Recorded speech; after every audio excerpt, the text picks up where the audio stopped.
The lord అందరికీ వందనాలు తెలియజేస్తున్నాను. ఈరోజు దేవుడు ఇచ్చినటువంటి వాగ్దానము కీర్తనల గ్రంథము 8వ అధ్యాయము 11వ వచనంలో వ్రాయబడినట్టుగా, యెహోవా నా పాపము బహుఘోరమైనది, నీ నామమును బట్టి దానిని క్షమించు. దేవునికి మహిమ. మనం ప్రతి దినము కూడా మన పాపములను ఆయన రక్తంలో కడుక్కుంటూ ఉండాలన్నమాట. ఏ ఒక్కడు నీతిమంతుడిని లేదు. దేవుడే అన్నాడు కదా, భూమి మీద ఒక్కడైనా నీతిమంతుడు ఉంటాడా అని బ్రతికినట్లయితే ఏ ఒక్కడు కూడా నీతిమంతుడు దేవునికి దొరకలేదంట. ప్రతి ఒక్కరూ పాపము చేసిన వారే. మరి ఆ పాపాన్ని బట్టి ఎప్పుడు దేవుని రాకడొస్తుందో, ఎప్పుడు మనిషి మరణం వస్తుందో తెలియదు. కాబట్టి మనం ప్రతి దినము కూడా దేవుని ద్వారా ఆయన రక్తం ద్వారా మన పాపములను కడుక్కుంటూ ఉండాలన్నమాట. మనం ప్రార్థన చేసిన ప్రతిసారి కూడా, ప్రభా నా పాపములను దయతో నువ్వు క్షమించు అని అడుగుతూ ఉండాలి. అందుకని దేవుడు అంటున్నాడు, బహుఘోరమైన పాపం ప్రభా, నా మనసు బహుఘోరమైంది, నా నాలుక బహుఘోరమైంది, నా ప్రవర్తన బహుఘోరమైంది, నా చూపులు ఘోరమైనవి, నీకు ఆయాసకరమైనవి ప్రభా. నా ప్రవర్తన మంచిది కాదు, నా నడవడిక మంచిది కాదు, నా మాటలలో దోషం ఉండొచ్చు, నా పనులలో దోషం ఉండొచ్చు ప్రభా, నా ఆలోచనలు హృదయంలో నీకు ఆయాసకరమైనవి ఎన్నో ఉండొచ్చు ప్రభా. అందుకని దయచేసి నన్ను నీ రక్తంలో కడుగునైనా అని ప్రతిదినము మనం కడుక్కునేవారుగా ఉండాలి అంటున్నాడు దేవుడు. కాబట్టి ఈరోజు దేవుని వాక్యం మనకి సెలవిస్తుంది ఏంటంటే, దేవుని యొద్ద మనకి క్షమాపణ దొరుకుతుంది అని తెలియజేస్తుంది కదా. ఆయన మనల్ని ఈ లోకంలో క్షమించడానికి, రక్షించడానికి వచ్చిన గొప్ప దేవుడు ఆయన.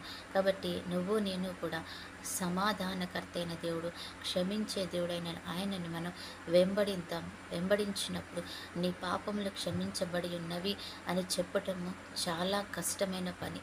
ఎందుకంటే ఏ మనుషుడు కూడా ఒకరి పాపములు ఒకరు తీసివేయలేడు.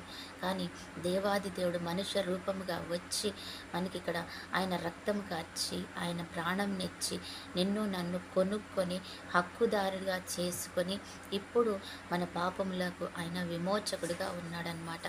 ఆయన క్రయధనము పెట్టి ఉన్నాడు కాబట్టి మనము ఆయన నుంచి విమోచన కలిగి ఉన్నాం. మనం ఒకరికొకరు క్రయధనమును, నిష్కలంకమైన రక్తాన్ని చిందించలేదు కాబట్టి ఎవరి పాపాన్ని కూడా విడిపించుకోలేరు. ఆయన మాత్రమే విడిపించగలడు. కాబట్టి ఆ పాపం నుండి మనకు విడుదల కావాలని మనం ప్రార్థన చేసుకుంటున్నాం. మరి పరలోకం చేరాలంటే ఆయన రక్తంలో మనం కడగబడాలి అని వాక్యం సెలవిస్తుంది. కాబట్టి దాని ద్వారా మనము ఆయన వాక్యాన్ని బట్టి, ఆయన కృపను బట్టి విడుదల పొందుకుందాం, మేలు పొందుకుందాం. ఆమేన్.